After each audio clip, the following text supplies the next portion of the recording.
What's up, guys? I'm Koji. Today I want to talk about making a new habit into life, and I'm gonna talk about little bit of my story and how I make new habit. And in my case, my example, I make I make a habit, new habit in my life with a purpose. So I think, and this is my hypothesis, that successful habit installation requires purpose associated with it. So, for example, you want to do something and you got to do it on purpose, and make it the purpose first, and you figure out what kind of habit to achieve that purpose. And with the purpose, I think it's going to be a lot easier for for you to to keep the habit in your life. So, for example, in my case, I started to use a left hand, which is not my usually using hand. I'm a right-handed people. I'm right-handed man. So this is not my my usually using hand. So I started to use left hand when I was maybe 20 or 19, and the reason was I found out that the left-handed people have more thicker thicker pipe between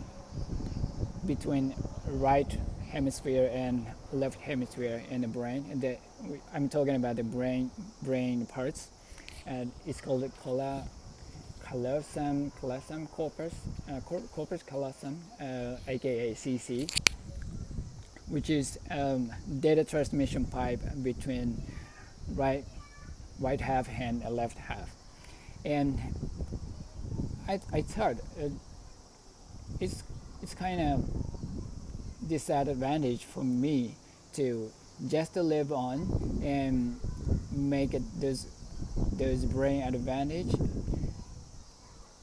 is something cheat code for them, for left-handed people to live in this world, to enhance their brain. So I started to use left hand, and I started to use I started to use left hand in my meal. So when I eat something, I use left hand to eat. So I grab fork and spoon and chopsticks with the left hand. And at first time, it was so difficult to use the left hand. So I just real that time I realized how I disabled the control of my left side for absence of using for 20 years, most, you know 20 years of absence to use left hand makes me totally losing the control of my left hand side. So it was so difficult to use the left hand to eat, and I almost quit eating because it was so hard. But I didn't capitulate to use the right hand to eat. I keep I kept using my left hand to eat meals, and eventually I get used to it, and I get better to use my left hand. And currently, still I'm using left hand to eat.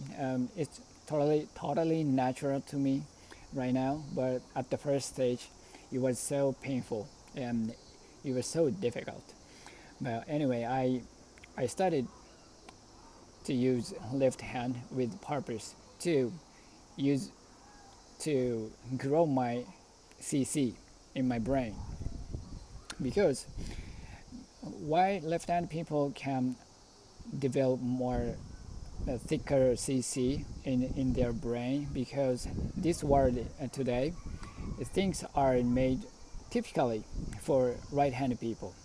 So the on a vending machine, there's a coin insert hole. It's on the right side. If you go to the station and train ticket counter, it's on the right hand side. Is almost everything is made for right-handed people because I think majority of people are right-handed. So left-handed people are forced to use the other side hand. So that's why they they develop more thicker, um, they develop thicker CC, and likewise they have more capacity to communicate both side of brain. So anyway, um, I started to add something else too. I started to use left hand for brushing teeth. And some babies are crying somewhere, but I don't see them. Well, I started to use left hand for brushing teeth, and you gotta try it. It's so fucking hard. First time I tried it, and um, instead of instead of using, I tried to use left hand and try to move my left hand, but it didn't move as I expected, and I I use I moved my head to brushing teeth. It was so hard, but you get used to it. You'll be used to it if you try it. And right now, I use both hand to brush teeth. You know, look at this. My daughter gave me a little flower. This is so cute. Well, so like that. And right now, I started to use the left hand for typing on iPhone.